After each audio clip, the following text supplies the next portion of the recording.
Hi. We are. So I've been listening to you for quite a while, and your answer is always infinitely the same. Get into alignment, and then. And today we're really talking about how to know you're in alignment. Exactly. The easy steps to alignment. My question more isn't about what your answer is to me, and I just want to understand, I just want to really listen to you kind of ramble about it, but goal setting specifically. Well, here's the thing. As life comes to you, or in some cases it feels like when life comes at you, you have this natural synthesizing of it, which causes you to launch a rocket of desire. And in essence, at the very elementary understanding, that is setting a goal. In other words, I prefer that to this. So step one is all about that. And of course, the goal or the preference that you have established is becoming more, even beyond your comprehension, because it's very difficult in this goal setting, even in whatever evolved way of goal setting that anyone might mean. The thing about these intentions moving forward and law of attraction getting hold of them and responding, because when you ask it is always given, is this law of attraction gathering of the cooperative components factor that we were talking about earlier, so that your goals are actually more all-inclusive of everything that you are and everything you want, even the intentions or goals you might say that you had coming into this physical experience. The becoming of this vortex of creation, it includes so much that none of you, if we pressed you to try to describe what's in there, actually could, because it is so comprehensive and it is so big and it matters so much and it is about so many things. So what we are encouraging is, rather than goal setting in the traditional way that so many motivational speakers are talking about it, we want you to realize that you have already asked and that part's done. You've got enough in your vortex to keep you busy for 20 or 30 lifetimes. You've done that, and step two has taken place too, because source attention upon it has caused it to gestate until it is ready to come out and play with you. It's being revealed all the time. It's just ready for you to realize it. And so instead of goal setting, what we're talking about is receiving mode, receiving. But what happens now, think about this, you're really going to like this. You've all got the sense, you have to have had it, because we've said it 25 times already here today. So the stuff's in the vortex, it's gestating and it's ready for you. The only question is, are you in the receiving mode? Let's say you are. You meditated, or you were around somebody that was really feeling great, and doesn't matter, you're under the influence of something and you're tuned in, tapped in, turned on. So you are in the receiving mode, and then an idea occurs to you and you say, oh man, do I have a goal. But as it comes, suddenly you're wanting to write that down. But think how much happened before you began to receive it. If we can help you make the differentiation between step one and step three, then you'll understand goal setting in the way we mean it. Because really, you've been setting the goals, but your realization that you want it is usually when most people acknowledge that they've got a goal.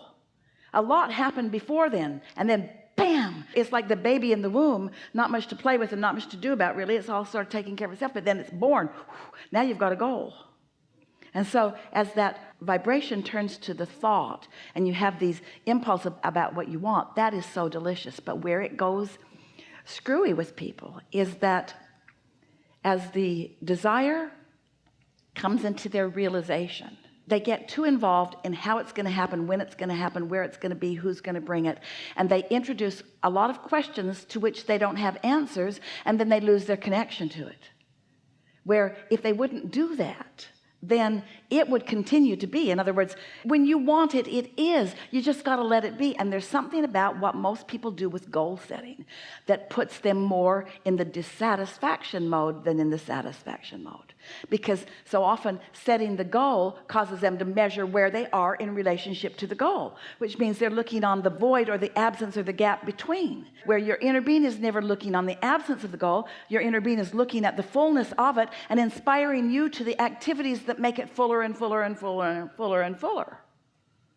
So words are just words, and they don't matter very much, and maybe some people are using the word goal and they mean something different than what we have just implied. I think more professionally, I get caught up in, not necessarily caught up, but I love the way that you speak about goals and about setting intentions for your life, and the way that professionally I've been shown is the correct way, or the correct way to some sort of success, is to write them down and to go through this process of saying, I want to be here in 5 years, I want to be there in 10 years.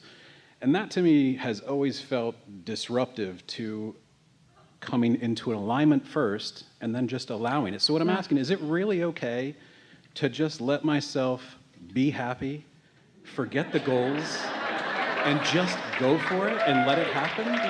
Yes. But this is why. We want to clarify something that you said. Is it really all right for me to just be happy and forget the goals? And we're going to take a little issue with that, because your inner being didn't forget them. And when you think about them, you're usually contradicting them. Did you hear that differentiation?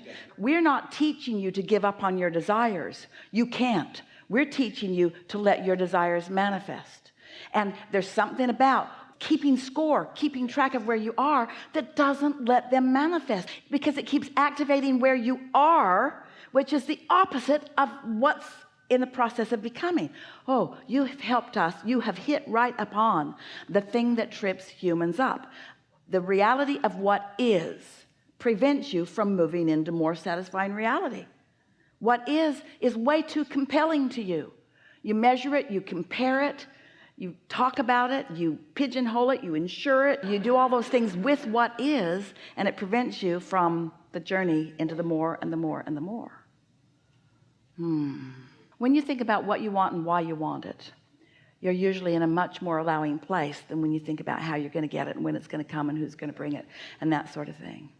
Now, there's something else that you said. We're really happy to have this conversation. This matters.